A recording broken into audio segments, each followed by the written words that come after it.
Bonjour, ça me fait très plaisir de vous retrouver. Aujourd'hui, nous sommes à l'école Saint-Jean-de-Brébeuf qui nous accueille dans sa bibliothèque et on les remercie de nous prêter ce local qui nous permet à notre tour de vous présenter de nouveaux livres. Pour vous rappeler, le mois passé, ensemble, on avait vu avec Simon Léonard, le mouton qui ne voulait pas être tricoté. J'espère que vous vous êtes beaucoup amusés dans les défis qu'on vous avait proposés après la lecture de cet album-là. Aujourd'hui, vous allez voir, on va dans un univers tout à fait différent avec un très grand livre qui s'appelle « Les bonhommes de neige sont éternels ». Cet ouvrage-là, il a été écrit et illustré par De Dieu. En fait, De Dieu, c'est son nom de famille. Son prénom, c'est Thierry. Et le livre, il a été publié aux éditions du Seuil Jeunesse. Alors, c'est bientôt la fin de l'hiver, hein, vous le savez. Maintenant, on est en avril. Et dans cet ouvrage-là, vous allez découvrir que les amis du bonhomme de neige sont un peu inquiets pour lui. Vous vous demandez peut-être pourquoi ils sont inquiets. En fait, il se produit quelque chose au printemps, vous le savez, et qui est assez dangereux pour les bonhommes de neige. Et pourquoi on vous dit dans cet album-là que les bonhommes de neige sont éternels? En fait, les bonhommes de neige, quand arrive le printemps, il y a quelque chose qui se transforme et il y a quelque chose qui se continue aussi. Je voulais vous montrer une illustration où on voit les effets de l'arrivée de la chaleur sur le bonhomme de neige, qui est aussi la cause de l'inquiétude des amis du bonhomme de neige. Avant d'aller plus loin dans cette histoire-là, je voulais vous raconter une anecdote. Je voulais vous parler de Thierry de Dieu. Probablement que vous le connaissez déjà, parce que Thierry de Dieu il a écrit beaucoup de livres. Entre autres, une série qui s'appelle « Les sciences naturelles de Tatsunagata ». En fait, c'est sûr que si je ne vous le dis pas, vous ne pouvez pas deviner que c'est Thierry de Dieu, parce que le nom de l'auteur n'est pas écrit sur le livre. En fait, c'était comme un peu une sorte de secret au début. Il a écrit cette série-là pour mettre en scène des aventures, des histoires d'animaux pour nous les faire découvrir. Et vous allez constater aussi, autant dans la série des sciences naturelles de Tatsunagata que dans Les bonhommes de neige sont éternels, que Thierry de Dieu, dans toutes ses histoires, il met en scène des animaux. Ce sont toujours ces personnages principaux, alors que les humains sont souvent des personnages secondaires. Vous pourriez demander à votre professeur de vous expliquer qu'est-ce que c'est un personnage principal et qu'est-ce que c'est un personnage secondaire. Dans cet album-là, il n'y en a pas d'humains. Il n'y a que des animaux. En fait, le bonhomme de neige, pourquoi ses amis l'aiment tant, c'est qu'il passe une partie de l'hiver à raconter des histoires, des grands voyages qu'il a fait. Alors, vous allez voir, le professeur va trouver moyen de rassurer les amis du bonhomme de neige. En fait, il va leur expliquer qu'est-ce qui arrive avec le bonhomme de neige au fil des saisons.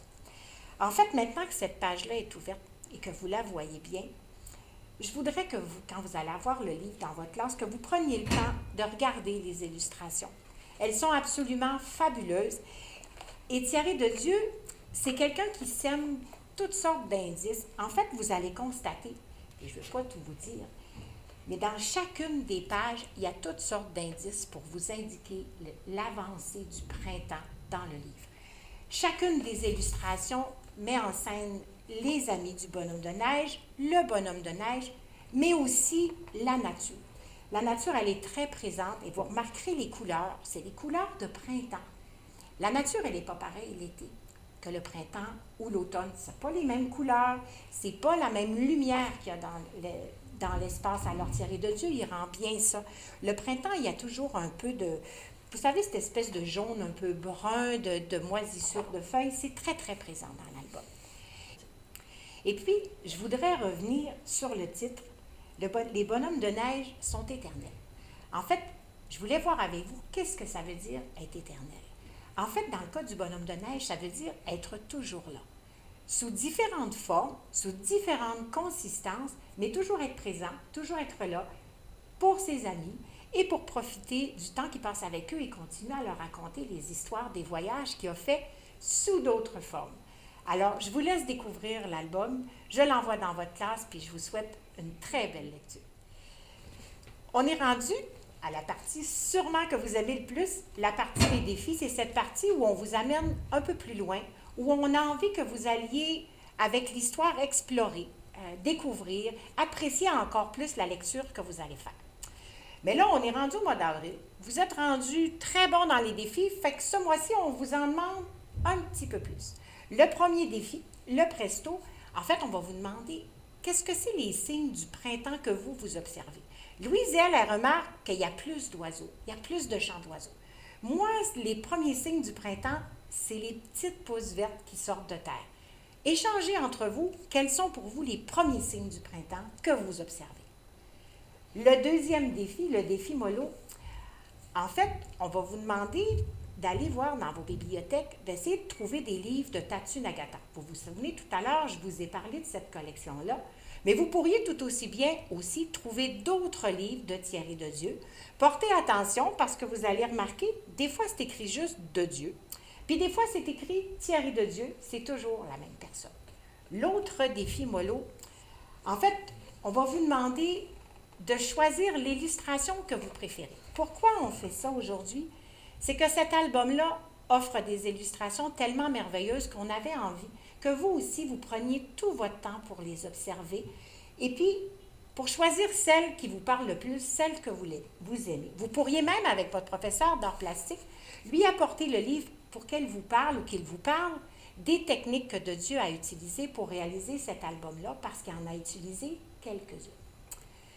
Le dernier défi, en fait, je devrais dire les derniers défis, le mucho. En fait, on va vous demander d'aller faire une courte recherche sur le cycle de l'eau. Parce qu'après l'avoir lu, vous allez constater que dans cet album-là, c'est de ça qu'on parle, le cycle de l'eau. Et pour le deuxième défi mucho, vous vous souvenez, je vous avais dit qu'on en aurait deux.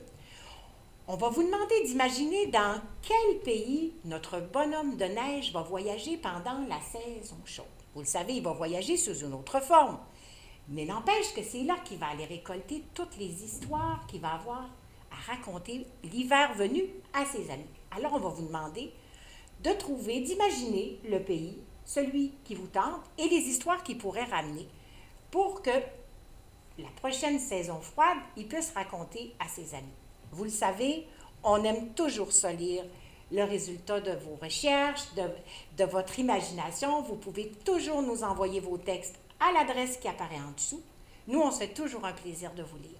Et puis là-dessus, ne me reste qu'à vous souhaiter un très bon mois avec les bonhommes de neige. Et puis nous, on se revoit le mois prochain. Bye!